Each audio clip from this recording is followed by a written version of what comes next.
anything you do, you want to get to 50.1% success rate. Like anything below that, like you shouldn't be doing it. 50.1% success rate, and then you just play as much as you can. So think of blackjack. Like if you had a 51% odds in a casino, then the game is just like max out the bank and play as many hands as you can, because in the end you win. Welcome to Henderson HQ. This is the podcast where you get all the stories behind the businesses that make our community tick. Don't forget to subscribe to our weekly newsletter. Hey, ladies and gentlemen, welcome to the Henderson HQ podcast. I'm Scott Groves with the Henderson HQ website, newsletter, all the things. Subscribe at hendersonhq.com and check out the podcast wherever you listen to podcasts. I am here with my old friend now, Dan, who I've known for a couple of years from jiu-jitsu. Owns a company called PushPress, one of the co-founders of a company called PushPress. They kind of solve all of the problems that you might have in the gym space, the technology space for your gym, marketing, billing, all that stuff.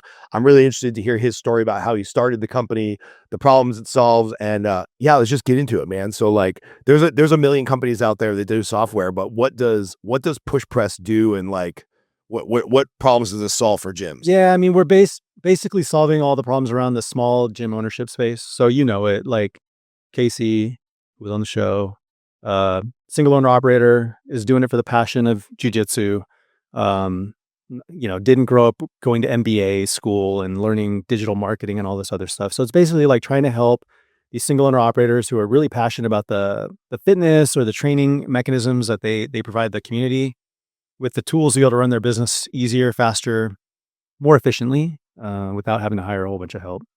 So in my 30s, I grew up in the boxing gym space, and talk about just like a Shark Tank of like people trying to rip people off for $20, and everybody thinks they're going to build this huge boxing gym and become rich, and they've basically just created themselves a job. Yeah. So what does the solo gym entrepreneur look like? Have they effectively just created themselves a job, For the most part. or can they usually scale out of the business, or can they use tools like you to at least create a more like PushPress to create a more comfortable lifestyle? Like who are the people that you guys are talking to on a normal basis to bring this product to? Yeah, I think for the most part, they are people who have built jobs for themselves. And I think that's usually said with disdain. You know what I mean? Like, don't start a business to create a job. But Yeah, but I'd rather have a job that I give myself yeah, and somebody else gave me. and I think in this case, to some degree, it's okay. Yeah, it holds, right? Like, whatever it is they do, it's fencing or jujitsu or CrossFit or whatever. It's like those people are super passionate about it. They want to change lives. They want to help people in their community. And starting the gym or the business is the way to do it. Some people are able to scale. Like, some people think bigger and they are able to get 3, 4, 5 locations, or even like start franchising it out. Like, we work with some of them. But I think for the most part, like 99% of people are just like, I have one location, I'm cool with it. I have my 100 to 200 people. That's my community, and I'm fine, and I make a living, and I'm good. And I think, like, to some degree, there's some elegance in that's okay. Yeah. If you have community and you're paying your bills, that's not a bad life. Yeah, I mean, honestly, like, Casey probably lives a pretty blessed life, Yeah. Yeah. So tell us a little bit, like, specifically PushPress. Like, what do you guys do? What services do you offer when you come into a business? I want to hear the business stuff, and then trust me, you're going to want to stick around because we'll get into the crazy origin story about how this business started. But yeah, tell us a little bit about like the tech stack and the solutions you guys are coming up with. Yes, I mean, it's a very big product if you think about it. We do member management, we do billing, we do scheduling, we do private training, we do waivers and documentation, we build TV screens, member apps, staff apps. God, what else do we do? We have like sales landing pages and funnels. We build websites. We have marketing automation systems for gyms. It's basically like everything you would need in one stack to be able to open a boutique fitness studio and operate, market, manage your leads, manage your members, collect your money, transfer money to bank, put a calendar up, get coaches on the calendar, let people reserve classes for the calendar, all of it. So in the mortgage industry, and we're probably too soon into the podcast for me to cuss, but oh well, I guess this one will not get monetized. In the mortgage industry, we're habitually a decade behind on technology. probably 2 decades behind. Really? And so, it's really bad because there's all these antiquated softwares that Oh, work with all the yeah. banks It was and the banking. That's what. Fannie Mae and Freddie Mac and all that Yeah, stuff. banking. So we've nicknamed it the daisy chain of fuckery because it's like this system doesn't talk to this system, and then you have to have a virtual assistant or a full-time assistant to plug it back over into this system and then put it over. And I'm guessing your product kind of soup to nuts solves that problem. That's the goal. I mean, there's always more to do, and then there's always more eloquent ways to connect things.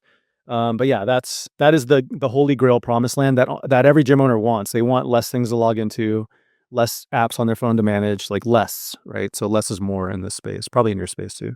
Do you think we will get to a point where like a gym owner, after they build the culture, they build the community, like is there a future where somebody could run their business from their phone with one app and kind of just keep an eye on all the things? Is that what we're working towards? For the most part, yeah. Yeah, and it also depends, yeah, if they're okay with not growing or they want to grow. It just kind of depends on their goals. But yeah, for the most part, I think you can kind of do that now. Other than the fact that you're a little biased because you go to a jiu-jitsu gym, what's like your favorite type of gyms to plug into? So we do best in CrossFit, but that's because my first gyms are CrossFit. We kind of embedded in the CrossFit space first.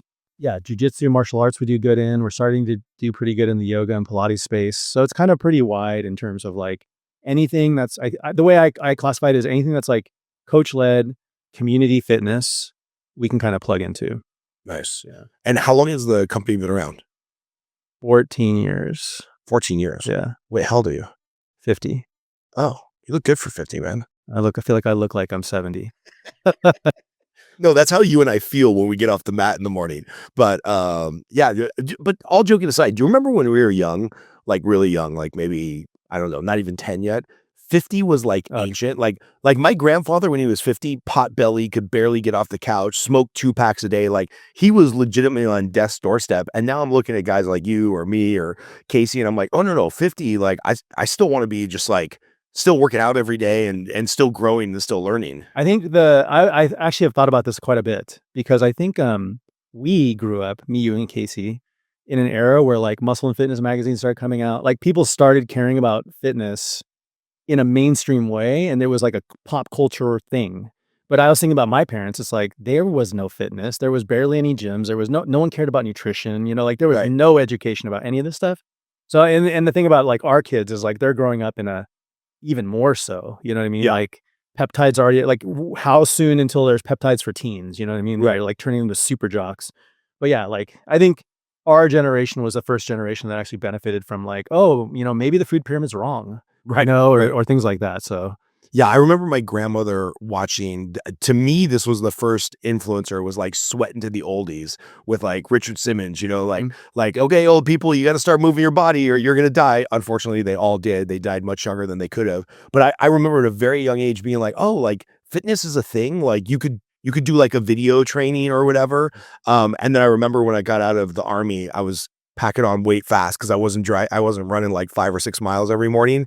And I found, what was the original like beach body? it was like PIDX or PIDX. Yeah. All that's how I got into it all too. Yeah. you got to do it. Yeah. So we might as well just get into it because I know that you're open sharing the story, but tell us about the founding of PushPress and how and why you're able to throw your whole life into building a software company. Yeah. So I kind of told you about this beforehand. The founding of PushPress and this story doesn't necessarily intertwine, but it kind of does. So let me tell you kind of like the origin story of PushPress and then how this intertwines, because there's a crazy story that intertwines with it. This is all around the same time, right? So I was getting divorced probably when I was like 31 years old. It's about 20 years ago now. And this was like during the Obama situation where they were like trying to fix people's mortgages, and I was like upside down on my mortgage. Like got divorced, lost my house, lost my job. Economy's melting down. There's no jobs. Yeah, like, my whole life is just kind of like, I wouldn't say crumbling, but I'm also in this midlife crisis. Like I have kids, but I'm not married. And like nothing was what I thought it would be in my life at this point. And I also, discovered CrossFit around this time. I opened my first gym around this time. And I also discovered meth at this time. And in my, I'm coming home from working my ass off, like, brand new gym owner. I'm working 12 hours a day, coming home. I come across meth, and it's like the dumbest thing ever. Cause it's like, I'm a CrossFit gym owner. And then I'm also like starting to do meth at this time, which is nuts, but makes me super productive. I'm able to get up early, keep my house clean, go and be a superstar coach at the gym, come home, cook dinner, be a great dad, and this in the beginning, and then go to bed, and everything was fine. It was like wonder drug. Drugs are cool for a moment. Wonder drug. Within about 12 months, turned me into somehow I thought that there was some mafia entity that was trying to kill me. It was Christmas time, and there was like Christmas lights across the street that I thought were Morse code for like when they were going to come and get me or not. And I had gotten into guns, of course, because I was super paranoid. So I was like stocked up on guns in my house, and of course I bought like illegal magazines that were like not California approved, and like I did the whole paranoia run down the cliff thing. And was pretty sure that like when I drove home from the gym from work, I saw like a bunch of motorcycles, and I thought it was, the motorcycle gang was following me, and this they were part of the mafia. And I get home, and I'm trying to go to bed, and I see these lights flashing, and I'm basically like, okay, they're coming. So I got my it was a Glock, got my Glock, ran outside, and I'm basically like, I don't know, I think I'm in a movie or something where I'm just like running behind cars with my gun. Next door, a couple doors down from me was a park, so I run into the park, and then I start shooting warning shots into the air because I saw like a truck drive by, and I'm like, that's it, that's the truck that's going to come get me. And then I run home, and I call the cops on these people that are coming to get me, and they just promptly came and took me to jail. So that was So wait. Up until 31, was there any up until this divorce and kind of life effectively gets pretty shitty? Was there any mental health issues, or did you do drugs as a teenager, a 20-year-old, or just like no, I never touched hard drugs at all. I mean, I did like ecstasy or something every here and there, like when a carnival came to, a music festival come to town or whatever, but like never really got into drugs. But then it was a slow roll of like when I was married, started doing a little bit of Vicodin, after the divorce, pushed that up a little bit more, found some Oxy. This is when Oxy was like all over. I basically fell victim to like all of the memes of 2000s, right? Oxy, I lost my home, just like all of that stuff. we can laugh about it now, luckily, but I mean, this is like a couple of years where it's like pretty devastating downward spiral. Yeah. I mean, I basically was, as I was telling you, I was up for 17 to 21 in Folsom, for Gun charges, because discharging a weapon. turns out if you discharge a weapon in a park, it's like quadruple, it's like mega penalty because kids would normally be around, but it was like 2 a.m. or something, right? Then they found the magazines, like the 20 something round, I don't know, I forgot what it was, 35 round, AK magazines that I had at home, and this, that, and the other. And it just stacked. And it was like, I don't know if anyone here has been in trouble with the law, like they just stack things because it's basically a game where they're going to they know they're going to plea it down later. So they just stacked all this stuff on me. And then basically I was looking at it, I'm like, yo, I'm literally like I was an upper middle class kid, went to UCLA, like everything about my whole life was very like sterile. And now I'm about to go to like state pen. So that was like a very hard thing for me to wrap my head around, obviously. Obviously. Yeah. And I've never done meth, so I have some friends that have. I'm guessing the paranoia just comes from lack of sleep, overstimulation. Yeah. This can only go on for so long, right? Yeah, I think you just run your brain into the ground because it's like, yeah, you don't sleep very much once you get going on it. And I remember like I was trying to live a normal life, so I was like, doing the meth to get up, doing the meth during the day, and then by the end of the night, I was drinking like a 12-pack of beer to go to sleep. It was like this was my lifestyle, and Which is crazy because like you're while I'm owning a CrossFit gym. I mean, this is if it wasn't so sad, it would be funny, right? Yeah. Where it's like you're trying to be this poster boy of the community, build community, train athletes, and then you're supplementing with some not great habits. Yeah, and honestly, I think this is a thing within the fitness community. It's like there is a pressure to live the life that you're on stage for that I think it is a very repressive feeling to feel like I go home and I do these dirty things, like I have McDonald's and nobody can know, type thing that I think a lot of fitness coaches and CrossFit coaches probably have to deal with. I don't think I'm alone there. But yeah, I was doing way worse than eating McDonald's. Maybe, I don't know. So what turns around, right? Like you're staring down the barrel of a decade in prison or two. Yeah.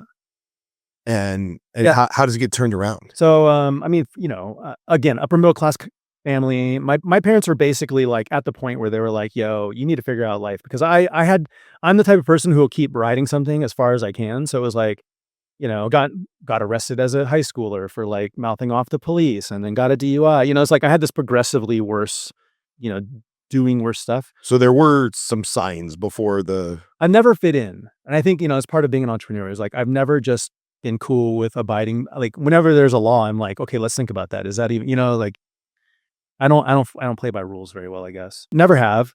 And yeah, my mom was basically like, maybe you should just go and see if you can figure out life in jail. I'm tired of this, which I don't falter for. Yeah. But at the same time, I'm like, shit. So when she told me that, I consider myself to be a survivor, right? And it's like whatever situation I get put in, I try to optimize to not only survive but thrive. So I remember I was like in court. It was this bail hearing. So it was like the first hearing or whatever. Well, I don't remember the name anymore, but it was bail hearing. And judge is like, okay, well, here's your bail, 100 grand. So I have to post 10, and call my mom, and she's like, yeah, maybe you should just figure it out in jail, right? And I was in line to get on the bus, and in line to get on the bus to go to county while we're waiting, because I get to go to county while we're waiting for all the court stuff. I was running through the playbook. Like I was trying to run through the success playbook of being in LA County jail. I'm like, maybe I probably have to get in a fight to establish some dominance. I might have to stab someone. So I have to figure out, like, I'm mentally figuring out, like, do I have to figure out how to make a knife? Like to try and smuggle some materials in there. I'm like running through this playbook in my head, and probably about 3 people before the bus, like I was on the bus. I guess my mom changed her mind, posted bail, and they pulled me out of line. So it was like this crazy, like I went through, am I going to have to kill somebody? Like, what is this going to be like situation? And then I got pulled out. And the minute I got pulled out, I'm like, I'm never going to be in this situation again if I'm given this chance. So that was kind of the turning point right there. Hey guys, just a quick ad from our sponsors here that make this podcast and our newsletter possible. Want to give a shout out to Ethereal Med Spa, a gym for your skin. So it doesn't matter whether you're doing anything proactive all the way up to spot removal, all the way up to beautification, right? Or vanity. Ethereal Med Spa, they got you covered. Scott Wright over at Wright Auto Body, love them. So anything from a scratch and dent to a big insurance job, all the way up to a custom rebuild of a classic car, they got you covered. And shout out to my buddy Casey Halstead, owner of 10th Planet Jiu-Jitsu, which now has 3 locations. They just opened a new location on the west side. So they got our Henderson location, they got a mid-city location, and they've got a west side location. So anywhere in the valley where you're looking to train jiu-jitsu, check out 10th Planet Las Vegas. Now back to the show. And how old were you then? 30? Probably like 31, 32. Holy shit. Yeah. Okay, so how does it get resolved? Do you get lucky and you're just on probation? Did you have to serve any time, or? I did not have to serve any time.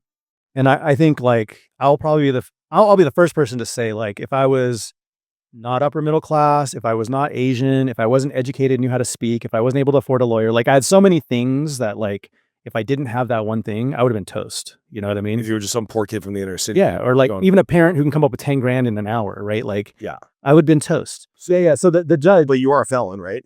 I am a felon.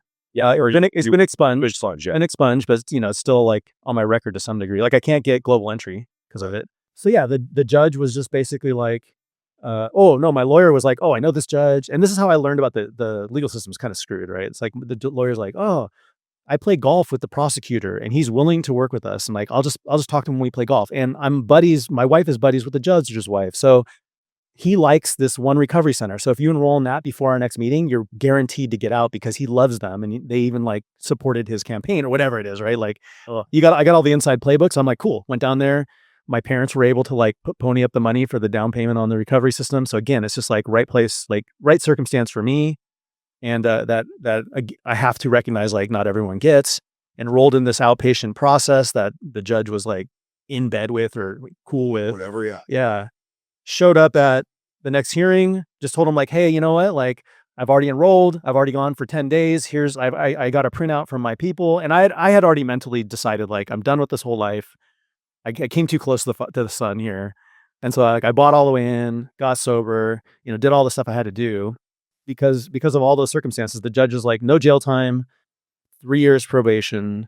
You have to do a whole butt ton of community service, and we'll expunge it at the end of it if you do it all. So I just did it all. Holy cow! Yeah, like talk about second chances. Yeah, absolutely. Like, I guess not parole with counting, but I could still be in jail today, like right now. That's how long of a sentence they were trying to put on me. And so at this point, job, yeah. So that's another thing, like, you don't consider when you're a normal citizen not doing dumb things. And like the minute I got the felony, I'm like, Oh, because I had left my last apartment that I was renting, and I'm like, "Oh my gosh, like, I'm not gonna be able to rent an apartment." Like, they do background checks, like, that, like, immediately hit me. So I went and I rented an apartment in Torrance, like, immediately because I'm not trying to live in, like, wherever the hell will take a felon, you know? Right. I went and rented an apartment in Torrance immediately, signed, like, a 1 or 2 year lease, like, just got on it, and then I started to deal with the job thing because 'cause I'm like, can't work any real like, I was a computer programmer, and they all do background checks, you know? So I'm like, not gonna be able to get any of that. So luckily, like, one of my friends who had a startup hired me to, like, work at his company, and he's actually a co-founder of PushPress because, in that time, I basically just worked at his company, worked on my sobriety, and worked on PushPress, and that was, like, all that I did for a straight year, like, year straight. Once I kinda got a little bit better, I was able to scale back on all the recovery stuff I had to do because the outpatient was just, like, 4 hours a day, 5 days a week, like, it was quite a bit. I was able to open another gym and then put my time into the gym, opening push press and sobriety was a little bit less time, but and still to this day, I haven't done a single any kind of drug basically since. That's great to hear, man. Yeah. So how long ago did you start working on push press, and how, like, because I don't know anything about technology, how long does it take to come up with proof of concept? Like, obviously you're dealing with the sobriety thing and your legal issues and, maybe getting the side eye from certain people or whatever. Oh But like, god. how long does it take? Like, what was that like kind of rebuilding? I mean, building the software took forever. I think it took us about 2 years to build a workable version of push press. And now you could do it in 3 months with Claude? Yeah, no. Well, yes and no.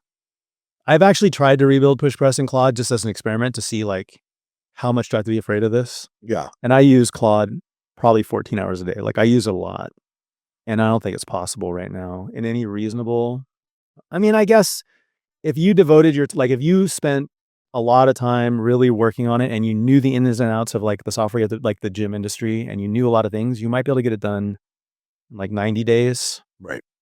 not 3 months, like you said. But I know, like, every nook and cranny of push press and, like, where things went wrong, and, like, I know everything.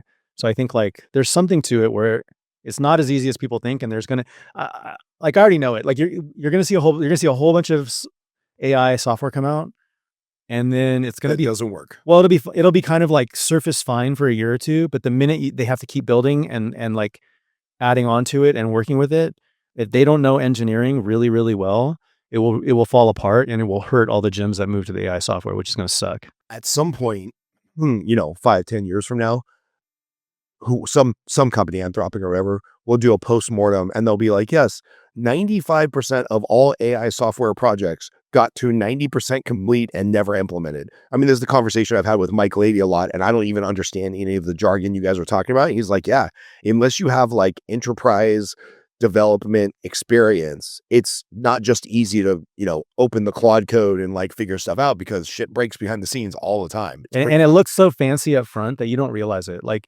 if you don't know code, it looks so good what it makes that you're like, "Oh, dude, I'm a coder, like, I can make this work." But under the hood, it's like a tangled mess.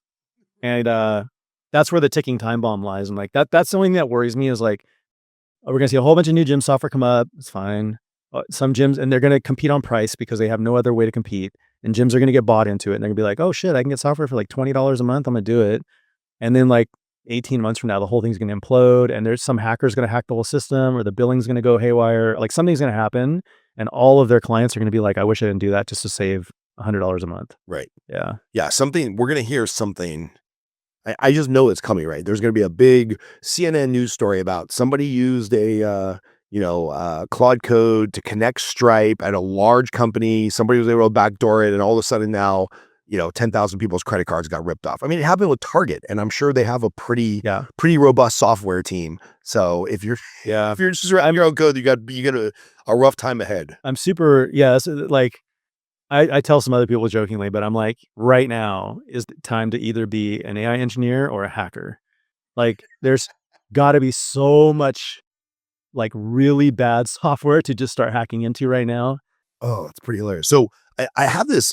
This is super interesting to me, right? Because it's like you took 2 years to build Push Press, and you and Mike and some other people I know are a really rare personality type where it's like you can obviously sit there and nerd out for 14 hours on code and stuff, but then you also know how to like build a business and market this stuff. Because I'm sure there's millions of great pieces of software out there that nobody's ever heard of because the person developed it had no idea how to market it. So like you spend 2 years building on it, which is kind of nice that it coincides with your sobriety journey and getting life back on track. And then what happens when you and your co-founder go like, okay, we have a product here now to sell? Yeah, there's a saying like the first time founder focuses on product and the second time founder focuses on distribution. And so like we absolutely did that. Like I remember thinking like, dude, we'll just build the best software and we'll win. Like, have you ever seen the South Park episodes with the underpants gnomes? There's an episode that's like a meme in the business community, but it's basically like they have a 3-step process to getting rich. Okay. And step 1 is steal underpants. Step 2 is question mark. And step 3 is get rich. Right. And that's basically like what most people do when they build a business. They're like, dude, I'm going to build like this thing and then I'm gonna get rich. But they forget like that whole middle piece of like, Right. how do you find your customer? How do you speak to them? How do you get them to trust you? How do you get your first 100 customers? How do you scale? How do you build a team? Like, do you need customer support? How do you build that? Like, how do you do 24-hour support? It's like, there's, do you pay 401k to your team, or how do you pay salary to anyone? Like, Yeah. so much you have to consider. That is, when you're building your first company, you just think like, I'm going to build this thing and I'm going to get rich. Like it's the underpants gnome thing. It's very funny. If you read the book, The Millionaire Real Estate Agent, which is written by Gary Keller, the owner of Keller Williams. And I know agents that have been with Keller Williams for 10 years. They've never read the book. And Gary Keller says, when you get into real estate, you are not an interior designer. You're not a high stakes negotiator. Your first job is to lead generate. And then your second job is to lead generate. And then your third job is to find, clients and lead generate. And then your fourth job is to have a CRM and lead generate. And somewhere way down there is negotiate contracts and sign listing agreements. Cause like, if you can't generate a client, your product or your service means effectively zero. Yeah. So you end up with this beautiful product after 2 years. Were you signing people up in like beta test as you go along? Or was it like, I'm going to build this perfect product and then I'll try to get some clients? I mean, I think the irony of it is I think we signed up our first client like the day that we launched. Oh. And we're like, oh, this is gonna be so easy, right? It was like such a false flag. We got one gym accidentally found you on the interweb, and it's because he mistook us for another PushPress that was out there. It was just like, it was a funny thing. But anyway, yeah, actually, when I do my talks on stage, I actually show our growth chart, and it's like, and when I talk to jujitsu owners, I make this relationship. It's like our growth chart's basically like the first 7 years, you can't see it. And then the last like 8 years is almost straight up, right? It's literally like, it's like that, right? And, but if you zoom in on the 7 years, it's probably like 100% growth every year, but it's like 100% of $100 one year. And you know what I mean? It's like, right. It's like, so we go from 1 to 2, 2 to 4, 48, but then 7 years in, you go from like 16 clients to 300 or something. Yeah, yeah, exactly. And why did that happen? So I think a couple things happened. The one thing that we did not understand when we launched it is this is a business of relationships and trust. And relationships and trust don't come easy, right? In fact, like the reason I'm doing jujitsu is because 2 years ago we decided we looked at our client base and we realized we had 400 martial art gyms and like 150 to 200 jujitsu gyms, and we're like, oh wow, like somehow they're finding us, somehow it works. They haven't quit. Maybe we should go into jujitsu. And I'm like, okay, I'm just going to do jujitsu then because we need to have jujitsu people here if you think you're going to sell to it. Like you can't just go and do jujitsu. You know what I mean? Right. So that was kind of the genesis of me starting jujitsu, which has honestly been one of the best things, like, thankfully, that's happened to me personally. But this is a relationship game. And it took in the first iterations when I'm like, it's like typical small business owner. I'm writing code. I'm running a gym. I have a side job to actually make some money. I'm trying to sell clients. I'm trying to do customer support. I'm doing everything, cleaning the toilets, everything. So it's like, yeah, okay, you might get one demo a week at that point because you're just so spread so thin, And then I'm also trying to make relationships and friendships. So once you get to a point where like you have a brand built on trust, then it's like you can actually kind of scale out and like other people can sell it. And I can just, like I spend a lot of my time trying to do scalable communications, social media, stuff like that, which is all trust building exercises, Yeah.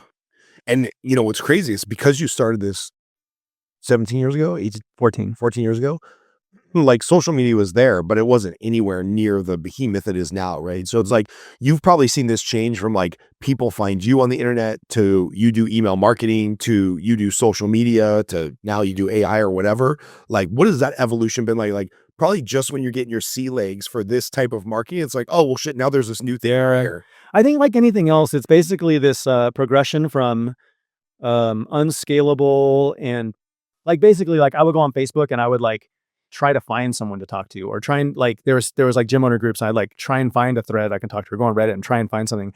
And then as you get more systems in place, more processes in place, and you get a little bit more scalable, it turns from like you going out and looking for every single one by one opportunity to like now I just broadcast message and like we've been able to build enough of a following where like we can get a message in front of 50,000 people that potentially are gym owners. Yeah. And we just have to make sure we're saying the right things and it's stuff that they're interested in and provides value. I notice on your company Instagram, it's a lot of live events. Before we started recording, you and I were just talking about how we're a little burnt out on traveling right now, just because it's nice to be home and be with loved ones and be able to work out our home gym and whatnot. How important has like the live event, the convention, the getting in person at the client's gym? How instrumental has that been to the business? Or can somebody jump on Zoom, do a demo, fall in love with you guys, and like just sign up? I mean, the short answer to that back half is yes, if all of the right things have been like nobody buys software. No, I feel like nobody really in our world, the jiu-jitsu CrossFit world, buys software because they were wowed by software. They've come into a demo, hopefully already hearing somebody that they know and trust talk about it, advocate for it, Yeah. right? And that I think that's the nuance to this that people don't understand. If you're well referred, they're so much more likely to buy your product, right? Yeah. So if Casey hears from Eddie that like, oh man, this product's made my life way easier, all of a sudden the demo's kind of just a check the box rubber stamp, right? Yeah, they come in a little bit pre-sold, and you'd have to screw it up to like either the product just has to miss, or you'd have to be a jerk to lose it, right? And so that's All mistakes I've made, by the way. all of us. But I think that's why the live events matter. It's and I have a very I have a mantra like I think you have to do unscalable things to win business. Even it doesn't matter how big you are, you have to do unscalable things. Explain that, because I know what that means, but a lot of business owners don't know what that means. Yeah, so I think a lot of times people if you watch the internet, you'll probably pick up somewhere along the lines like people are like, "Hey, you got to do scalable things. You can't do things that aren't scalable." And what that means is like me coming here and recording a podcast one-on-one with you is unscalable. Like it's my time, it's your time. There's nothing that we can do to, well, actually there is leverage to it and there's scale to it because it'll be distributed to people. But anything that basically takes your time and doesn't create leverage is unscalable. Yeah, but you could not have done 20 podcasts today. I've done 2. But guy, you can't do 20. Yeah, you can't do 20. Like you only have so many hours in a day and that's unscalable. But like getting on a plane, flying to a convention, and like for ours, it might be like 100 to 300 gyms is a really unscalable move because it's like 3 to 4 days of your time away from home to see 300 people, maybe, in which you might shake 100 hands, like you don't get all of them. So that's like not really a great scalable effort. But I think that's the most important thing to do because like you make 100 connections.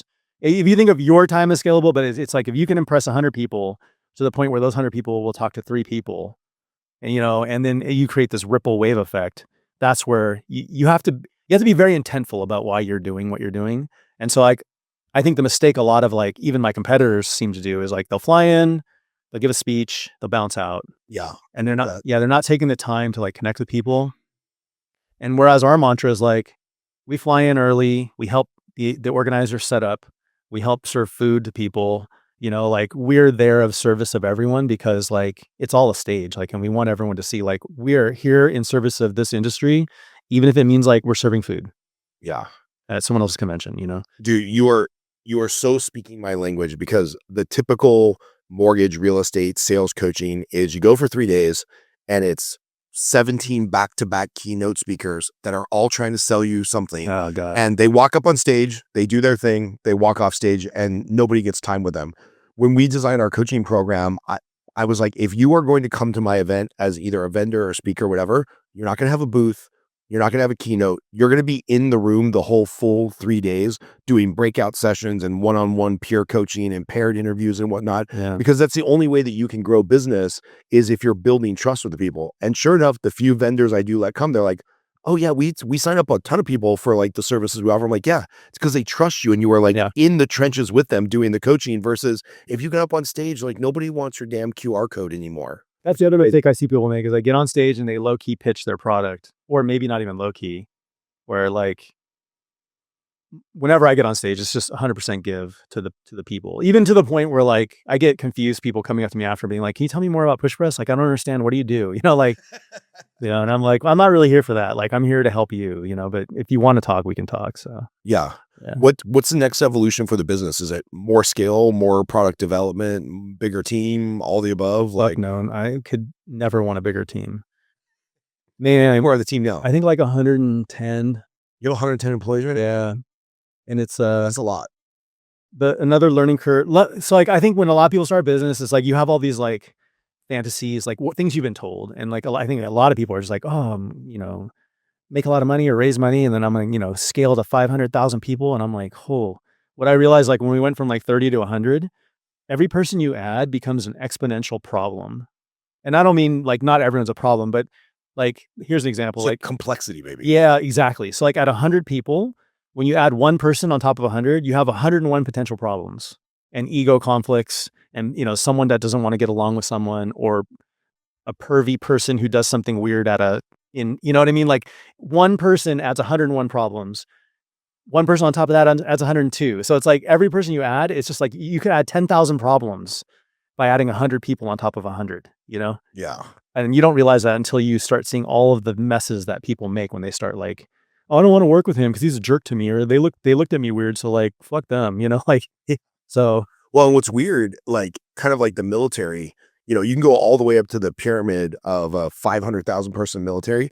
Really, the scale of like control is about 6 to 15 people, right? It's like the general is in charge, the commander in chief is in charge of this, is in charge of 12, is all the way down to the unit level. It's like you don't have one person really managing more than 6 or 12. So like at your scale, even for you, pretty smart guy, you can't be intimately involved with 100 people. It's like maybe you've got 5 or 6 managers and they each have 5 or 6 reports and whatnot. It's just it's I think it's sad for businesses when they get to a certain yeah. level where it's like you can't know there's not enough time in the day and there's not enough bandwidth for you to know everybody and kind of help them along the journey. And then you start trusting people underneath them and like, do those people have conflicts? It's like the level of complexity. The most people I've ever managed is like 45, and it was the worst 2 years of my life. Yeah, I keep meaning to. I will actually want to study military chain of command because I feel like they've got it figured out pretty well. But there is like, I mean, we only have 100 people, and it's just like when I talk to someone, 4 layers, or we used to have 4 layers, and I'm cutting that down to 3. But like when I would talk to someone 4 layers behind me, I'm like, their impression of what we were trying to do, why we're trying to do it, what all these things. I'm like, that's not even close to like that telephone game just destroys it. So I'm like, I want to study military because I know like you can't have that kind of telephone game there because people will die. Yeah. So there's something there that I need to take time to learn, but it's a mess. So yeah, I don't want to grow the people. We're going to. By the way, remind me to introduce you to my buddy Trier. She was a officer, top-notch helicopter pilot, and then she ran like helicopter training. And just because of who she is and she's brilliant, she was in the right place at all the right time. She got a massive amount of like military, I don't want to say like war college, but like structural infrastructure leadership training. Like she's one of the best leadership coaches out there, and she's no longer in the military. So like she basically takes military principles and like she'll do a call with you for free as like a bro favor for me. But she's got a lot of insight of like, how does the military do exactly that? Yeah. You get the orders from the general to the guy on the flight line to make sure everybody lands in Venezuela at exactly 2:02 a.m. to do what they need to do. And it's pretty amazing how they take dipsticks like me at 18 years old and then can trust me with $1 million piece of equipment, 6 months later. Yeah. It's pretty crazy. So anyway, I interrupted your question. Oh no, The question, but where are you looking to grow? Is it just software improvement? Is it just kind of getting the word out there to more businesses? I think the current push is through AI. Like putting AI in the hands of gym owners, I think is going to be the one most impactful thing that this industry will have seen in a long time. And what does that mean? Because I think a lot of people have a misinterpretation of what AI is. It's going to do stuff for me. It's going to be my executive assistant. The thing I use AI the most for, and I'm not on it 14 hours a day, maybe an hour, is like as a thought partner, right? Or it's like helping me think through curriculum and stuff. So where do you think AI is going to influence the gym owner and the gym member experience? I'll talk mostly to the gym owner. It definitely can impact the member, but like that's gonna be a second phase of what we do. The owner, in the this way, in the early phases, which is probably where we are now, it can be a thought partner, simply, right? And an execution partner. So I call it it's a vending machine, basically, and I think that's how 98% of the world uses AI right now. It's like, hey, reformat this email for me. Like, here you go, here's your email. And like, hey, I want to do a social media thing. Here you go. That's the first phase. That is easiest, right? So it's like, hey, Scott wants to put his membership on pause. Got it. Paused, right? So you don't have to like click through and do all this stuff. You don't have to click 17 buttons in 4 different systems. I think phase two will be phase two, which or 1.5, which we are also right now, is like intelligence. So I'll be like, hey, you know what? Like, I'm not really sure if my 6 a.m. class is doing that great. Can you tell me some information? Like, look at the data and tell me what's up. Like, is it a coach thing? Is it a membership thing? Do I need to spend more money and get more members there? And it'll like look at all the data and it'll be like, well, it looks like it's not actually a coach thing, but it's like a retention thing or whatever, like do this. We kind of have that now. Phase two, I think, will be proactive or push information. So I'll be like, you wake up in the morning, you'll be like, hey, what's up? Good morning, Dan. Like, over the last week, I just noticed like Scott hasn't been in. Like, it looks like he might have been on, speaking. So you might want to just check in and get his ass in because you can't have him not in for a while, right? So a little bit of like watching your back type thing. Yeah. Which AI is really, really, really good at doing. And then phase three will be more what I call like agentic operation. So it'll just be more like, hey, you know what? Like anytime my membership starts to dip below 60, can you just put up a paid ad for me and create a new landing page, test some offers, and maximize the ones that are doing really well. And then once we get back up to 100 members, like turn that off. That will be in the cards, but not in the near future.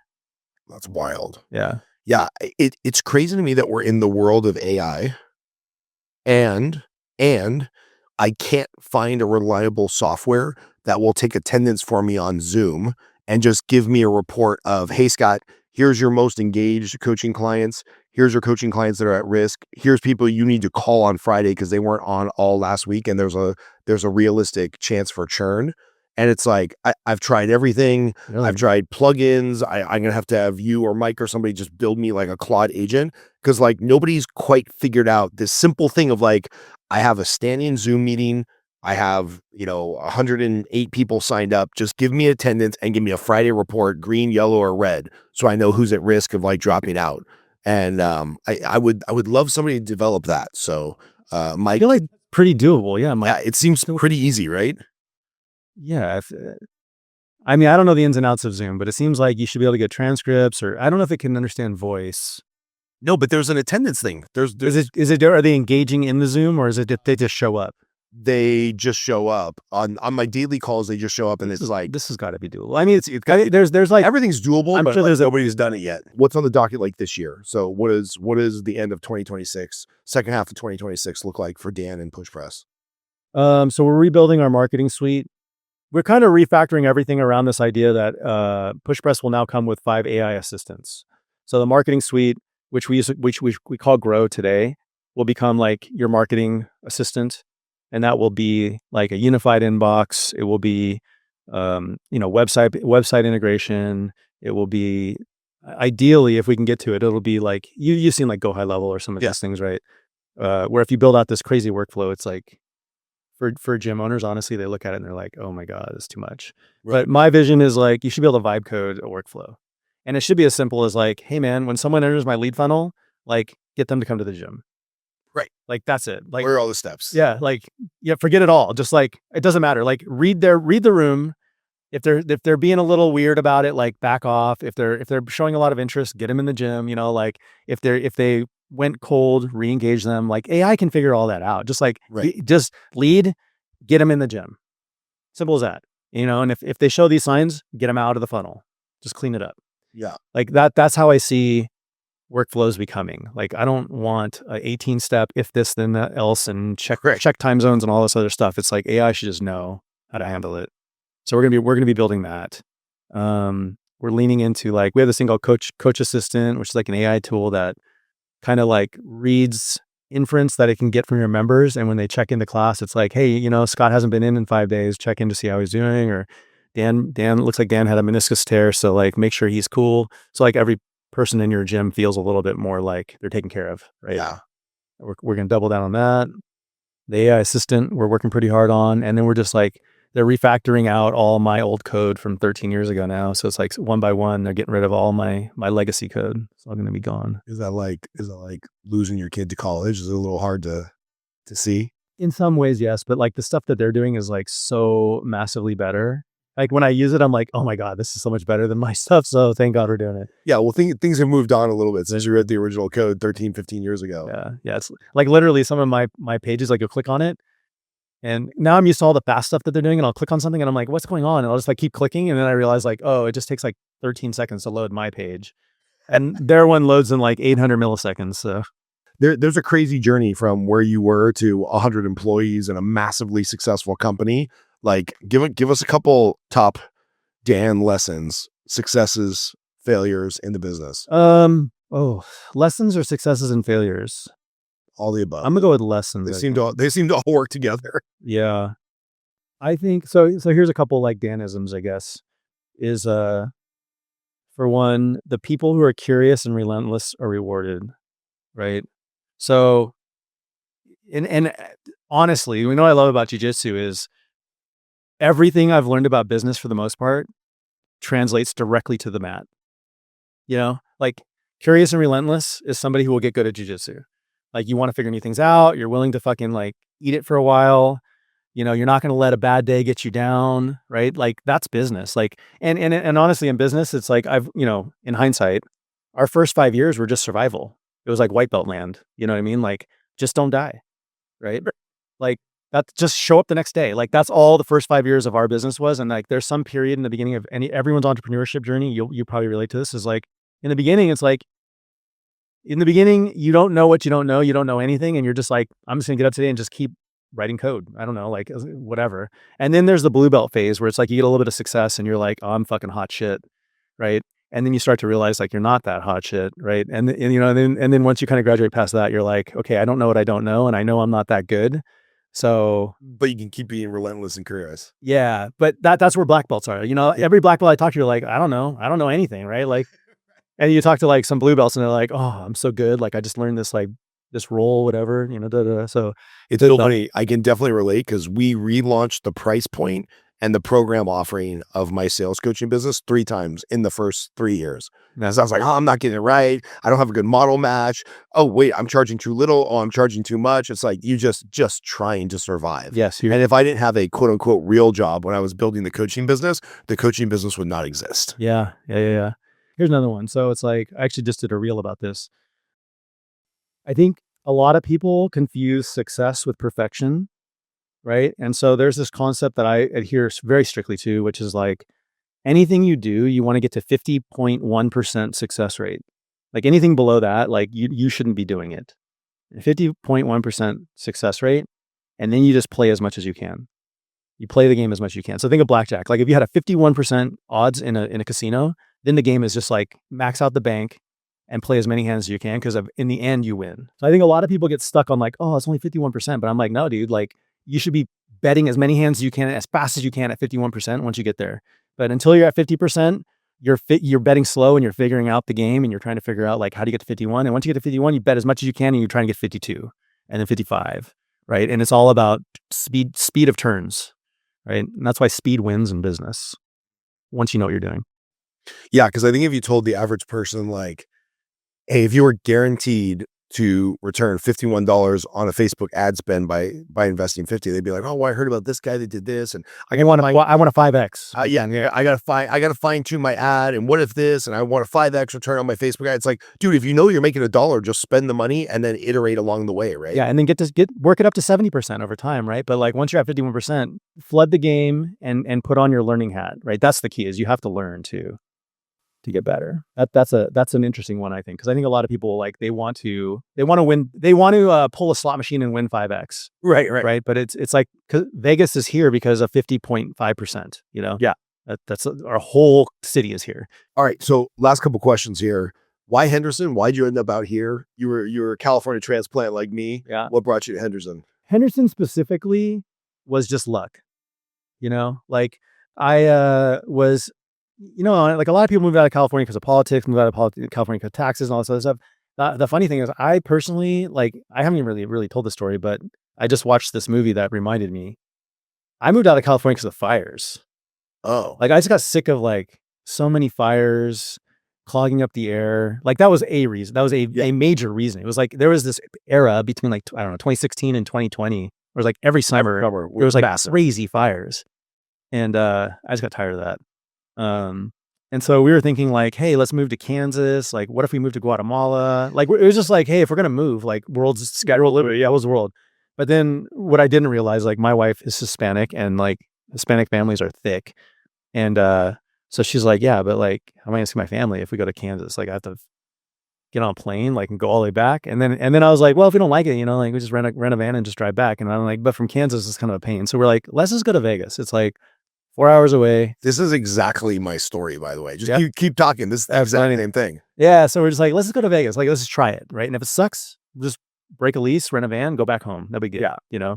And here's another business thing is I believe in two-way doors. So it's like super two-way door, right? Like, no big deal. Like, okay, maybe we break a lease, pay some penalty. We just go back home. No big deal. The only reason I don't live in Dripping Springs, Texas, outside of Austin is because of my mother-in-law, who I have the world's best mother-in-law. And my wife was like, 4 or 5 hour drive I can handle. 5 hours at the airport and flying out there. That's going to be a non-starter for me. I'm like, well, I guess we're ending up in Vegas. And your wife is Hispanic too, right? Yeah. Yeah. So I didn't realize how tight Hispanic, like they are tight. Yes. So, I mean, even this is probably too far for all of them. Agree. So yeah, it was like, okay, let's go to Vegas. And then it was just like, we came out here, we scouted out some places. I don't know. We looked at some places in the, like, I get all the, like, is it west, like the Summerlin side. I don't know. I just saw a few houses. I was like, I'm not cool with that. And then my whole perception of that whole side was like, ugh. And then, so we looked at some places over here. It was like a little newer. Like we ended up in Cadence first, rented there for a year, and then rented a little closer to Green Valley. And then we bought a home kind of by the gym. Honestly, I love it. I love it too. Yeah. Like, it's so funny. All my LA friends are like, oh, you live in Vegas? I'm like, well, first of all, I don't live on the Strip. Yeah. People can't understand that. They have no clue. I'm like, I live in Henderson. It's a great community. And the reality is I moved here when I was 42. So in 5 years of living in Henderson, I have a better sense of community than I had in 42 years of living in LA. Yeah. It's 100%. Crazy. Yeah, there's just way more opportunity here, honestly. Like if anyone's trying to get ahead or trying to start, like your money goes farther.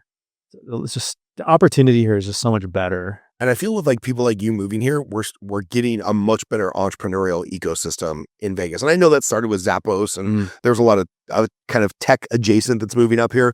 But just in the 5 years I've lived here, I've noticed a lot more people coming into the gym, young and old, a little bit more entrepreneurial, a little bit less like blue collar, with nothing wrong with that. My kids work blue collar jobs. My older kid works blue collar job, as will my probably younger kid, because he loves working with his hands. But I do feel like there's like a little bit more of like an entrepreneurial vibe in just the last couple of years that I've noticed. Here's a little, I don't know if it's a fun fact, but the blue collar worker is going to have a renaissance because of AI. Oh yeah, like they're set. Yeah, so there's nothing wrong with being a blue collar worker. I was telling my son, he's 22, 23, he's in New York. I'm like, you might want to like take some time getting like your union credentials, because you cannot find a plumber or a tradesman on Long Island that makes less than $250,000 a year. Yeah. Period. The end. Dan, dude, first of all, I appreciate you being so open and vulnerable about like what you went through.